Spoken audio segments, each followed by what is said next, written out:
السلام عليكم خوتي وخواتاتي، مرحبا بكم في هذا اللايف الجديد. معكم ياسين ديهابي. الوغ كيف اصبح مليونيرا من الصفر؟ كيفاش نصبح مليونير من الصفر؟ في 2014 دوزت واحد البرنامج امريكي اللي هو خاص بالتنميه الذاتيه. هذا البرنامج الامريكي اللي هو خلاصه الخبرات ديال المجموعات السريه، المنظمات السريه اللي معروفه. كانوا شي امريكان خرجوا في 2009 وخرجوا هذوك الاسرار ديال الدبدبه وشي اسرار خفيه، شي حوايج اللي ما عمرنا ما سمعناهمش، وشي حوايج اللي ما تيبغوش يقولوهم لينا باش نوليو لاباس علينا، ما غنسمعوهمش في الاعلام وما غاديش نسمعوهم في اي بلاصه. الوغ بغيت كيفاش تولي مليونير من الصفر. كل شيء بغى كل شيء الاغلبيه فينا، في الناس كيف اللي تلاقيتهم انا، كل شيء باغي يدير لاباس، كل شيء باغي الحمد لله الوضعيه الماديه ديالو تحسن، ولكن ما عارفش كيفاش. داكوغ، كل واحد كيدير واحد الطريقه، شي تيخدم، شي كيلتجئ للعقار، كل فين شاده. كيفاش نولي مليونير من الصفر؟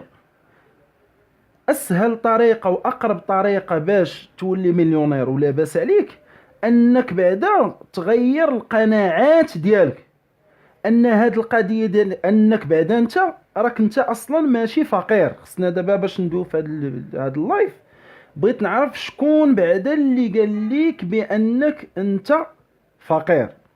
غادي تقول لي انا ودي راه ما عنديش الفلوس. غنقول لك ودي لا، انت عندك الفلوس.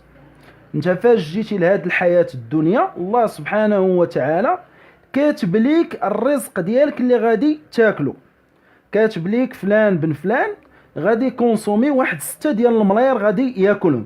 مزيان، انت ماشي ما عندكش الفلوس، انت ما نجحتيش انك تدخل انت ما نجحتيش انك تدخل للكونط ديالك ديال اللي عطيه لك الله سبحانه وتعالى باش اكسبيريمونتي، باش تعيش هذيك الثروه اللي عندك انت اصلا.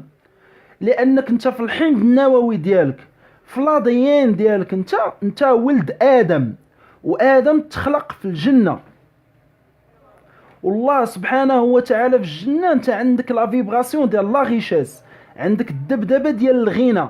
والفقر هو غير مرض عارض ليك نتايا تسببوا فيه، داز ليك من الاباء لانك تزاديتي لقيتي والديك فقراء، وداز ليك من المجتمع ومن الاعلام وتبروغراميتي انت عليه، وما عطاوكش المعلومات اللي غادي يدخلوا لدماغك، ومن تما غيدخلوا للحمض النووي ديالك وغيبدلوا الواقع ديالك. لان الحمض النووي ديالي انا مرتبط بالواقع ديالي انا، والواقع ديالي فيه 3 الحوايج: الاحداث والاشخاص والظروف، وهو كيتغير فاش كتغير دبدبه الحمض النووي ديالنا. يعني انا ماشي فقير، انا غني، وما كاينش كيف اصبح مليونيرا هنا القدام. ما كاينش، لو طون سني كون إلوزيون، الوقت هو غير واحد الوهم. انا غني دابا، غير انا فقير لانني ما عنديش. انا ماشي فقير لانني مريض بالفقر، ما عارفش، فهمتيني؟ ما عنديش المعلومات، يعني كاين الوهم ديال الفقر. حنا ماشي فقراء ومن بعد غادي نوليو اغنياء، لا، حنا كنتزادوا اغنياء. وكاين واحد الكتاب خرج ديال بوب براكتر، غادي تقرا هذا الشيء الا ما كنتيش كتامن بان بهضرتي بان راه ادم خلق في الجنه وعندنا لا فيبراسيون ديال كذا، وباننا حنا الله سبحانه وتعالى كتب لنا الرزق ديالنا ومازال ما عشناش، غادي تاخذ واحد الكتاب ديال بوب براكتر. اشنا هو العنوان ديالو؟ بوب براكتر هو واحد من رواد التنميه الذاتيه في العالم، ومعروف الناس اللي ما كاينش اللي شي واحد ما تيعرفوش. قديم، السيد كبير في لاج ديالو، وعاون شركات، وعنده واحد السيفي اللي هو مطرطق في التنميه الذاتيه، وتبارك الله عليه واحد من الناس اللي عاون دي مليونير وعاون دي ملياردير، وعنده المكانه والقيمه ديالو في السوق العالميه. وفاش كنقولوا الامريكان كنقولوا الارض ديال البيزنس، كنقولوا الارض ديال لي زافير، كنقولوا الارض ديال العلم والمعرفه، باش نكونوا واقعيين. اش كتب هذا الكتاب؟ سماه هذا الكتاب وي بور ريتش. وي بور ريتش، نحن نولد اغنياء، حنا كنتزادوا اغنياء، حنا كنتزادوا اغنياء. يعني انت غني، غير حيت عندك داك الاحساس بانك انت فقير، كتعيش احداث ومع واحد الاشخاص وواحد الظروف ديال الناس الفقراء. باسكو كاينه واحد القاعده اش كتقول what do you feel you attract. داكشي اللي كتحس به كتجرو العالم ديالك. what do you think you become. داكشي اللي كتفكر فيه كتوليه.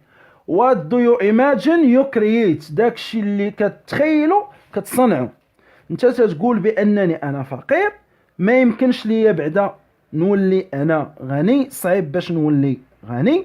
يعني عندك هذاك الاحساس، يعني الواقع ديالك بالاحداث ديالو، بالظروف، بالاشخاص ديالو، اشنو هو المرآة ديال الانعكاس ديال الافكار والاحاسيس ديالك.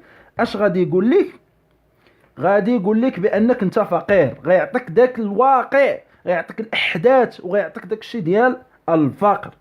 يعني حيد من دماغك كيف اصبح مليونير، كيف اصبح مليونير من الصفر.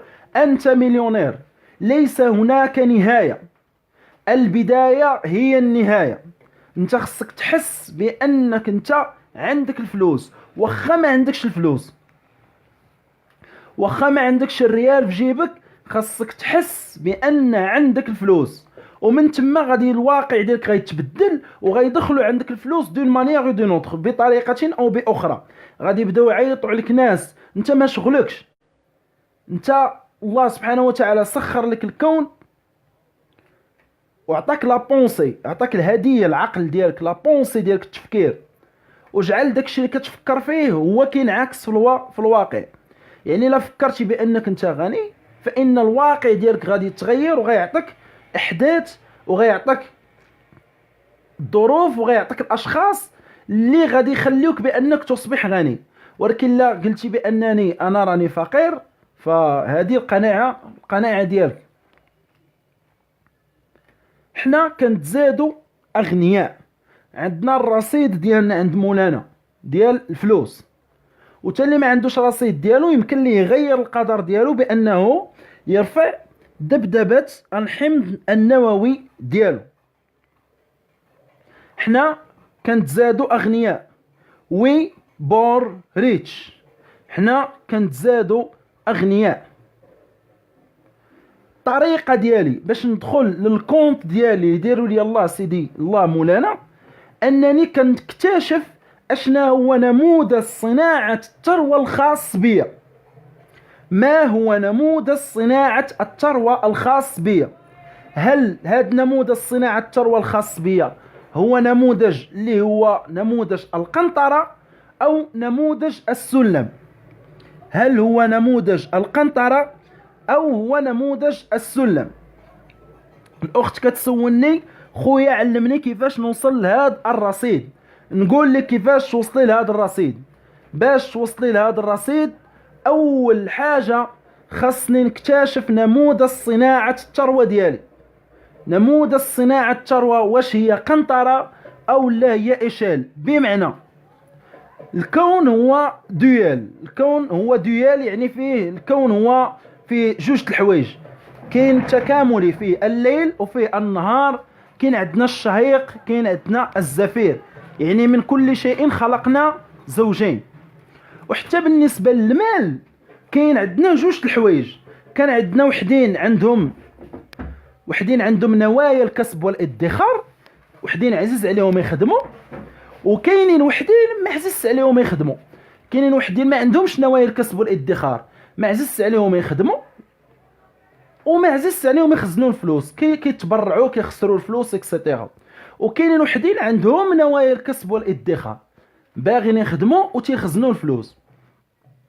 دوك اللي ما عندهمش نوايا الكسب والادخار، كاينه الطريقه ديالهم باش يوصلوا للفلوس، واحد الكوتشين اللي كنديروا، واحد المتابعه معاهم من 2 حتى 4 الحصص، ودوك الناس اللي عندهم نوايا الكسب والادخار كاين عندهم حتى هو الكوتشين، الطريقه ديالهم اللي كيفاش كنعاونوهم باش انهم يوصلوا حتى هما بانهم يدخلوا لهذاك الرصيد ديالهم.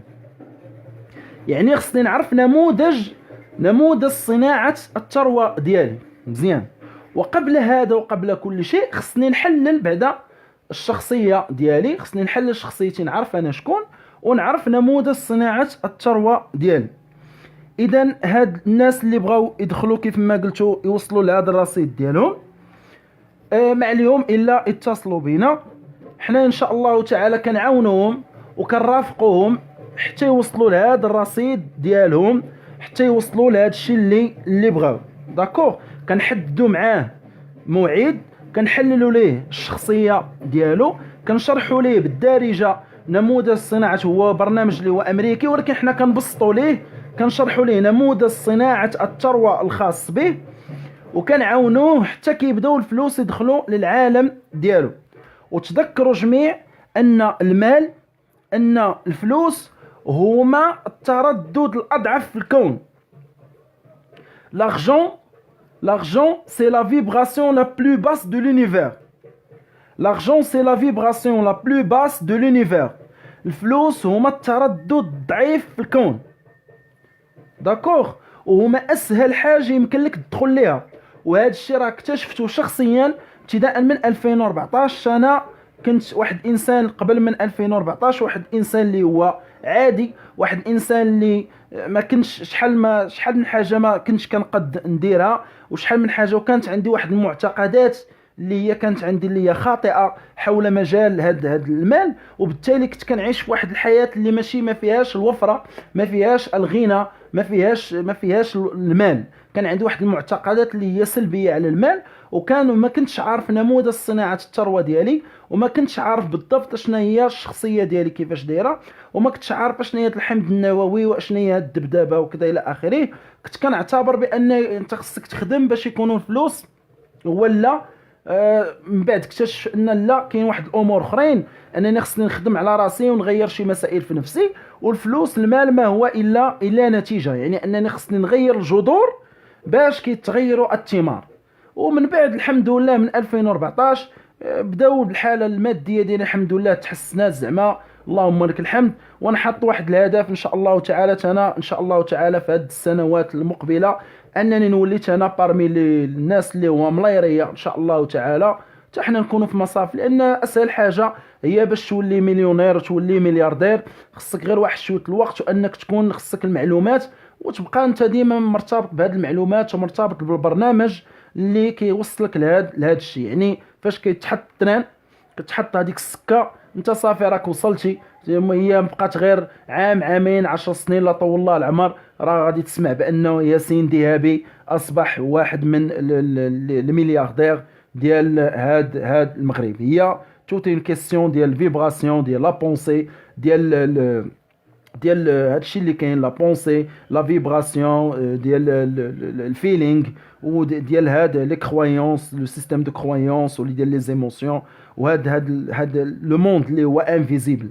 لان داغيغ توت شوز فيزيبل il y a des choses انفيزيبل. مزيان. اذا كنتمنى انكم تكونوا استفدتوا معنا في هذا اللايف هذا. كنتمنى انكم تكون وصلكم الميساج بانكم نتوما جميع، بانكم نتوما اغنياء، نتوما ماشي فقراء. الفقر هو غير واحد المرض، واحد العرض وقع عليكم نتيجه من الوالدين ديالكم، ونتيجه من الاعلام، نتيجه من الاحاسيس ديالكم. واحد المرض اللي هو ممكن يزول، يعني كيداوى، هذا عرض كيداوى بسهوله. كتداوي المعتقدات ديالك، كتحدد نموذج صناعه الثروه ديالك، وانت راه عند جيتي وراه عندك واحد الرصيد اللي عطاه لك الله سبحانه وتعالى، كتبوا لك في كرش امك اللي يمكن لك تدخل ليه. هذا الشيء راه اكدوا الدين، هذا الشيء راه ماكدوا العقل، هذا الشيء راه كتبوا فيه الناس اللي هما بالابحاث، كتبوا فيه كتاب سي بوب براكتر كتب فيه وي بور ريتش. هذا الشيء راه كاين في برامج اللي كتباع في امريكا، برامج اللي هي امريكيه كتعلمك كيفاش طريقه صناعه الثروه. وهذا الشيء يمكن لك انت بلا ما تمشي للميريكان، بلا ما تاخذ برامج امريكيه. هو الحمد لله حنا تنقريو للناس منذ سنوات، واللي بغى يتعرف هذا الشيء ما عليه غير لا يتعامل معنا. حنا غادي نوريو لو بروغرام، حنا غادي نوقفوا معاه، غنعطيو جميع المعلومات حتى غيولي المال انه غيبدا يدخل ليه، وهو غادي يبدا بو بو بشويه بشويه انه غادا يكون الثروه ديالو. وتذكروا القولة ديال الرسول صلى الله عليه وسلم في الحديث الأربعين النووية، أول حديث: إنما الأعمال بالنيات إنما لكل امرئ ما نوى. يعني إلا نويتي أنك أنت غادي توصل ففعلا غادي توصل. داكوغ، إلا نويتي أنك غادي توصل راك غادي توصل. والسلام عليكم ورحمة الله تعالى وبركاته. كنشكر جميع الاخوان اللي دخلوا سمعوا لي في هذا اللايف، كنشكر جميع الاخوان اللي كيتابعوني، كنشكر جميع الاخوان اللي كيتصلوا بيا وكيسولوا فيا، كنشكر جميع الاخوان اللي كيدعيو معايا. الله يعطيكم السر، راه بفضل المتابعه ديالكم. واخا ما كديروش الجيم، انا عارف بان الناس كيقراو من خلال من التواصل ديالكم معايا في ماسنجر، وانكم كتعيطوا لي وكتشاركوني الافراح ديالكم والاحزان ديالكم. ابعد الله علينا هاد الاحزان. كنشكركم جميع وكنتمنى لكم عواشر مباركه، وحنا معاكم ان شاء الله تعالى كيف ما بغيتونا وكيف ما عرفتونا راه غادي تبقاو تلقاونا ان شاء الله تعالى. والسلام عليكم ورحمه الله. كان معكم ياسين دياب.